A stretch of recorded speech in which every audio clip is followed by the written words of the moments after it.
کل ایک دوست نے استفسار کیا کہ ہم نبی پاک صلی اللہ علیہ وآلہ وسلم کی ایسی سنتوں کا ذکر تو کثرت سے سنتے ہیں جو رسومی ہیں، جیسے دائیں ہاتھ سے کھانا، مسواک اور خاص لباس پہننا وغیرہ، لیکن ایسی سنتوں کا ذکر عموماً نہیں سنتے جو کرداری ہیں۔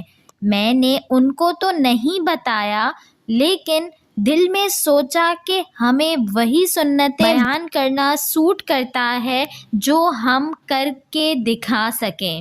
جو کر کے دکھانی مشکل ہو وہ ہم بیان بھی نہیں کرتے، تو آئیے کچھ کرداری سنتوں کی یاد تازہ کر لیتے ہیں، ممکن ہے ان میں سے کچھ پر عمل کی توفیق بھی مل جائے، آمین۔ رسول اکرم صلی اللہ علیہ وآلہ وسلم کی سنت یہ تھی کہ آپ بچوں کو سلام کرنے میں پہل فرماتے تھے اور ان کے ساتھ بالکل بچوں جیسا بن کر کھیل اور ہنسی مزاح فرماتے تھے۔ آپ اپنی بیویوں کو یا خادموں کو نہ تو مارتے تھے اور نہ جھڑکتے تھے، فرماتے تھے کہ تم میں سے بہترین لوگ وہ ہیں جن کا برتاؤ اپنے گھر والوں کے ساتھ اچھا ہو۔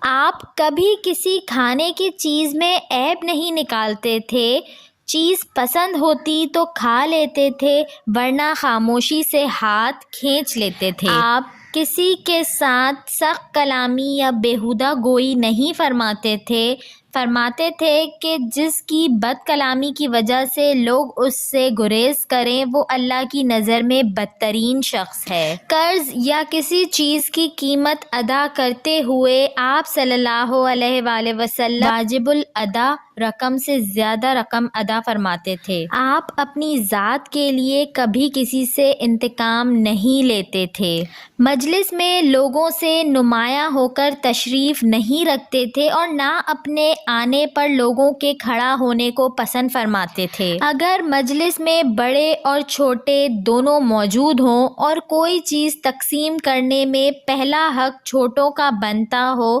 تو ان سے اجازت لیے بغیر بڑوں سے ابتدا نہیں فرماتے تھے۔ کوئی صاحب حق سخت کلامی کرتا تو اس پر بالکل برا نہیں مناتے تھے، فرماتے تھے کہ حقدار کو سخت بات کہنے کا حق ہوتا ہے۔ ہمیشہ مسکرا کر ملاقات فرماتے اور مخاطب کی طرف پوری طرح مڑ کر اور پوری توجہ سے گفتگو فرماتے۔ کوئی بھی غریب یا بے حیثیت شخص آپ سے جب بھی اور مدینے کی جس گلی میں بھی رک کر بات کرنا چاہتا آپ اس کی بات سنتے تھے اور کبھی خود اس سے رخصت نہیں چاہتے تھے بلکہ جب وہ چاہتا تبھی رخصت ہوتے تھے۔